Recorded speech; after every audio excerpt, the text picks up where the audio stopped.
Hello everyone, and welcome to my General Hospital Today channel. Drew Cain is on the verge of discovering the most devastating truth of his life, and when he does, he'll realize that loving Willow Cain may have been the biggest mistake he ever made, a choice that will haunt him long after the smoke clears from the night he was supposed to die. For weeks now, Port Charles has churned with rumors, half-truths, and whispered secrets about what really happened the night Curtis Ashford allegedly hired Selena Wu to eliminate Drew once and for all. Did Selena truly carry out the $1 million hit that Curtis wired to her with urgency and fear in his eyes, or did she simply pocket the cash and vanish into the shadows, leaving him holding the bag and Drew miraculously alive? The evidence is murky, the motives tangled, and the players behind the scenes more ruthless than anyone realizes. Curtis himself has been acting cagey, skittish even, avoiding direct questions and refusing to address the glaring fact that Drew somehow survived an attack he was never supposed to walk away from. Curtis confessed to Jordan Ashford, though only partially, that he had lied to the PCPD when Detective Nathan West hauled him in for questioning, a lie he attempted to justify by claiming he was only trying to protect his club from mob entanglements and illegal dealings. But viewers remember vividly the flashback Curtis had, the Savoy's security cameras mysteriously offline, Selena Wu standing in the dim glow of the basement corridor, her expression unreadable as Curtis told her what he wanted done. He wired her $1 million, real money, dirty money, desperate money, and ordered the hit that night, expecting a clean, silent kill that would rid him of the man he believed had destroyed his life. Yet Drew Cain lived. And Curtis continues to avoid explaining how the most efficient criminal network in Port Charles failed to eliminate their target. If Selena or her men had fired the shots, Drew would have been dead. No mistakes. No survivors. No second chances. But even stranger is the ballistics report. The bullets removed from Drew's body matched a gun that once belonged to Edward Quartermain. How could that old weapon, a relic of the Quartermain estate, be tied to an attempted assassination in the middle of the night? How could the precision of a professional hit somehow be replaced with something so sloppy, so easily traceable, so dangerously incriminating? And how does Willow fit into this nightmare? Curtis won't tell Jordan the whole truth about turning off the cameras. He never intended to. Instead, he hides behind the excuse of the old high-stakes poker ring Selena once ran in his basement, insisting he only shut down recording equipment because he didn't want surveillance of conversations that might connect him, or Jordan, to past illegal dealings involving Wu's criminal enterprise. Jordan, the former police commissioner, knows enough of Selena's history in Port Charles to believe him, or at least to pretend she does. She knows Selena nearly ran the Savoy into the ground with her underground gambling and that Marshall Ashford vehemently demanded she be kept away from the club while he was on tour with Wynton Marsalis. But none of these excuses answer the question pressing down on all of Port Charles: who actually shot Drew Cain, and why is nobody willing to tell the truth? The answer may lie with Jen Sidwell, the cunning, cold-blooded manipulator who recently revealed he has an iron grip on a cutthroat congressman and has been using Drew as his personal puppet. Sidwell has already proven that he is capable of running entire crime families out of town. He forced Selena Wu to flee Port Charles after framing her for the explosion that nearly killed Christina Corinthos Davis at Charlie's pub, and the only reason Selena wasn't murdered on sight was because Sonny Corinthos believed her innocence. If Sidwell was tracking Selena, if he had her followed, if he had access to her communications the night she met with Curtis, then the entire hit could have been compromised. Sidwell could have inserted his own men into the Savoy, unseen and unnoticed, listening to every word exchanged between Curtis and Selena. He could have blackmailed her into ensuring Drew survived, threatening her life, her family, her empire, anything to keep the man he needed alive long enough to exploit further. And what if Sidwell went further? What if he planted someone inside the PCPD's forensics lab, someone capable of altering reports, switching evidence, and tampering with ballistics to ensure the investigation pointed away from his true intentions? Because the more this situation unravels, the more it becomes clear that nothing about this attempted murder was straightforward. There is another theory, one darker, more dangerous, and more explosive than all the rest, that Willow Cain herself, in a moment of rage, fear, or emotional desperation, took Edward Quartermain's old gun and shot Drew not once, but twice. The theory suggests she failed to kill him and fled the scene in panic, unaware that Selena Wu or one of her hit men was lurking nearby, prepared to execute the million-dollar hit. If Willow fired the first shots, it would mean Selena didn't take the money and run. She simply arrived moments too late, her clean execution plan ruined by a panicked wife who acted first. In this version of events, Willow is the one who pulled the trigger, leaving Drew clinging to life while Selena watched from the shadows, realizing her job had already been done, just not done right. And now, the clock is still ticking. Drew remains in danger. The hit was paid for, contracted, and never correctly fulfilled. Selena Wu is not the kind of woman who returns $1 million, not for Curtis, not for anyone. If the hit was interrupted, paused, derailed by Willow's impulsive act, then Selena, or her replacement assassin may still be out there, waiting for the perfect moment to strike again. Drew's life hangs in a precarious balance, trapped between a wife who may have betrayed him, a mob queen who may still be hunting him, a nightclub owner drowning in secrets, and a power-hungry political manipulator using him like a pawn on the world's darkest chessboard. And the most devastating twist of all is that Drew never saw it coming, because he believed that loving Willow, trusting Willow, and building a life with her would keep him safe. But love doesn't save anyone in Port Charles. Secrets do. Lies do. Power does. And the truth Drew is about to uncover will shatter the fragile world he thought he could hold together and leave him questioning not only who tried to kill him, but who wanted him to live. And while Drew Kane struggles to make sense of the swirling chaos around him, the truth continues to twist into new, more dangerous shapes, tightening like a noose around every person connected to that cursed night. Port Charles is a city built on mistakes, some forgiven, some forgotten, and some buried, but the events leading to Drew's shooting refuse to stay hidden. Secrets rot when left in the dark, and now they are erupting into the light with the force of decades-old explosives. At the center of all this destruction stands Willow, whose gentle exterior and grieving schoolteacher persona may be nothing more than a mask hiding something far more volatile. Her marriage to Drew once seemed peaceful, safe, even healing, but if she did pull the trigger in that moment of panic or fury, then every tender vow, every whispered "I love you," becomes another thread in the noose hanging around his neck. The idea that Willow could have shot Drew, her husband, the man who stood by her through her illness, her heartbreak, her battles with Nina, rewrites everything the town thought they knew about her. And yet, the motives swirl around her like smoke. Perhaps she learned a secret Drew was hiding, perhaps she feared he was about to betray their family, or perhaps she uncovered something involving Michael and the Quartermaines that pushed her to the breaking point. She had access. She had opportunity. She certainly had the emotional instability that has been slowly rising over the past weeks, fueled by stress, buried guilt, and the heavy shadow of the Quartermaine dynasty. And what if Willow wasn't acting alone? What if someone whispered in her ear, nudged her toward the gun, manipulated her emotions and fears? Someone like Jen Sidwell, whose influence seems to seep into every dark corner of this conspiracy. Sidwell has proven he thrives on chaos, using it like currency, leveraging it to control the people he needs most. If he convinced Willow that Drew was becoming a liability, if he planted lies about Drew working against their family or plotting something dangerous, then she could have snapped. Sidwell wouldn't need Willow to kill him, only to wound him, to create confusion, to derail the original professional hit so that all evidence pointed away from the people truly giving the orders. Because Sidwell doesn't make simple plans. He makes spiderwebs.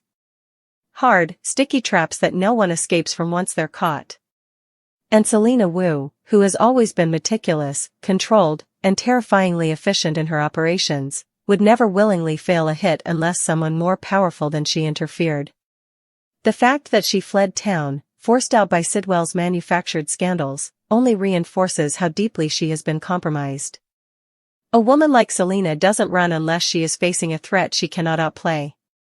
She knows better than anyone that loose ends get people killed, and Drew Kane is the biggest loose end in Port Charles right now.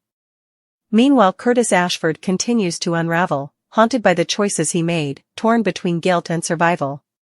He knows that if Jordan ever discovers the truth, that he paid for Drew's murder, everything he rebuilt after his paralysis, every step of healing, every moment of recovering his dignity, would crumble into dust. The knowledge hangs over him like a storm cloud, the fear that he will lose Jordan forever, that Trina will never look at him the same way, that Marshall will never forgive what his son almost became. Curtis believed he was doing the right thing when he hired Selena, twisted as that logic was. He believed Drew had betrayed him beyond forgiveness. But now the consequences of that choice are spiraling in ways he could never control. Curtis is trapped in a maze built by his own fear, praying that Jordan will never uncover the full scale of his involvement, while knowing, deep down, that the truth always comes out in Port Charles. And then there's Michael Corinthos, the golden boy of the Quartermain-Corinthos hybrid empire, who has been lurking on the edges of Drew's tragedy. Michael has secrets of his own, secrets that tie him to the Quartermain gun, to Willow's emotional breakdown, and to a few terrifyingly well-timed accidents involving evidence that should have been airtight. Michael has always believed he could outmaneuver danger with a smile and a checkbook, but this time he may have pushed too far, involved the wrong people, and set in motion a chain reaction that could destroy not only his marriage but his entire future. He wants to protect Willow, he always has, yet protection built on lies is nothing but quicksand, and Michael is sinking deeper with every passing day. Even Tracy Quartermain, who rarely lifts her head from the battlefield of family corporate warfare, has taken notice that something is severely wrong. She was in the area the night of the shooting, lurking in shadows as only Tracy can, but she has kept her observations to herself. Perhaps she saw someone fleeing the scene. Perhaps she knows Willow wasn't where she claimed to be. Tracy might be waiting for the perfect moment to strike, because the Quartermains never waste a scandal unless they can weaponize it. And Edward's gun turning up at the center of a modern attempted homicide?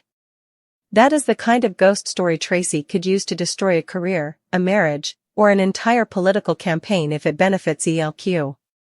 Meanwhile, Selena Wu's absence is creating a vacuum in the Port Charles underworld, one that lesser criminals are scrambling to fill, all while her loyalists continue to watch from afar in silence. If Selena didn't run with Curtis's money, and there is increasing evidence she didn't, then she may be planning something far more calculated. Selena does not tolerate interference. She does not tolerate unfinished business. And she certainly does not tolerate being framed, manipulated, or used as a scapegoat. If Sidwell sabotaged her hit, if Willow's actions ruined her plan, if Curtis lied to her, or if anyone, cost her $1 million, then revenge is inevitable. Selena may be gone, but her reach is not. Her people remain. And they do not forget. What makes the situation even more volatile is the eerie silence surrounding the forensics team. The ballistic report is riddled with inconsistencies, from chain of custody mishandling to missing timestamps to the suspiciously convenient conclusion that Edward's antique firearm was the murder weapon. If Sidwell installed a plant inside the department, then every piece of evidence, from gunpowder residue to security footage to shell casing logs, may have been tampered with. Drew may believe he knows who shot him, but every single record could be a lie crafted to keep him blind. And what if Drew has already begun to suspect Willow, even subconsciously? Trauma does strange things to memory. He may start recalling fragments, a flash of blonde hair, the outline of a familiar figure, the sound of someone calling his name before the first shot rang out. These half-remembered details could torment him until he finally confronts the possibility that the woman he trusted most is the one who wanted him dead. Willow, meanwhile, is drowning in paranoia. Every time someone mentions the shooting, her eyes flicker. Every time Michael asks where she was that night, she becomes defensive, evasive, fragile. She may be suffering from dissociation, repression, or a trauma-induced blackout, meaning she genuinely might not remember pulling the trigger. Or she remembers too well and is terrified the truth will surface in her behavior long before it comes from evidence. And then there's the most chilling possibility of all, the hit is still active. Selena's contract has not been fulfilled. Money was exchanged. A promise was made. Drew Kane's life was bought and paid for, and professional assassins do not simply walk away from jobs because of chaos or emotional wives or political puppeteers. Someone out there, maybe Selena, maybe a rival, maybe a freelancer, is still hunting Drew, waiting for their moment. And Drew, unaware that death is still following him like a shadow, continues going about his life, trusting all the wrong people, walking into danger without realizing the bullseye is still painted on his back. Willow may believe she saved him by acting first, but she may have doomed him even more. Sidwell may believe he protected his asset by sabotaging Selena, but he may have ignited a war. Curtis may believe the crisis ended when Drew survived, but he may have merely delayed the explosion. Every lie told to protect the truth is becoming another bomb waiting to go off. And when the truth finally erupts, when Drew learns who aimed a gun at him, who paid for his death, who manipulated his life, who tampered with evidence, who betrayed him, Port Charles will fracture. Families will crumble. Marriages will shatter. Friendships will implode. Alliances will burn. Drew Kane will rise, not as the man who survived, but as the man who wants justice, no matter who he has to destroy to get it. And the most tragic part of all? He will never again love Willow with the blind trust he once had, because the moment he learns the truth, he will realize that loving her was the very reason he almost died. And yet, even as Drew Kane unknowingly walks the razor's edge between life and death, the emotional tremors rippling through Port Charles are only growing stronger, more unpredictable, and more dangerous. Sonny Corinthos, usually the first to sense the shifting tides of violence that threaten his city, has begun noticing inconsistencies, strange movements in the shadows, unusual foot traffic around the docks, and conversations that stop the moment he walks into a room. He knows something is brewing, something involving Selena Wu, Curtis Ashford, and Drew himself, but the information he's receiving is fragmented, contradictory, laced with fear. Even his most trusted associates are uneasy when he brings up the night of the shooting. That alone tells Sonny everything he needs to know. Someone powerful is manipulating the narrative, someone operating in the gray areas he has not yet mastered. And while Sonny attempts to quietly piece together the puzzle, his daughter Christina, still shaken from the fire that nearly took her life at Charlie's pub, has begun questioning whether Selena was truly behind the explosion, or whether she, too, was merely a pawn in Sidwell's twisted game. The more she reflects, the more she remembers small details that don't add up. Voices she heard outside before the blast, lights flickering in the alley, a car engine she didn't recognize. And if Christina uncovers evidence that ties Sidwell to the attack on her life, Sonny will go to war. Meanwhile, Jordan Ashford is slowly piecing together the inconsistencies in Curtis's story. She may love him, she may want to believe him, but she's a cop down to her core, and her instincts are screaming that he is hiding something monumental. Every time she replays his statement, she hears new cracks, new hesitations, new omissions.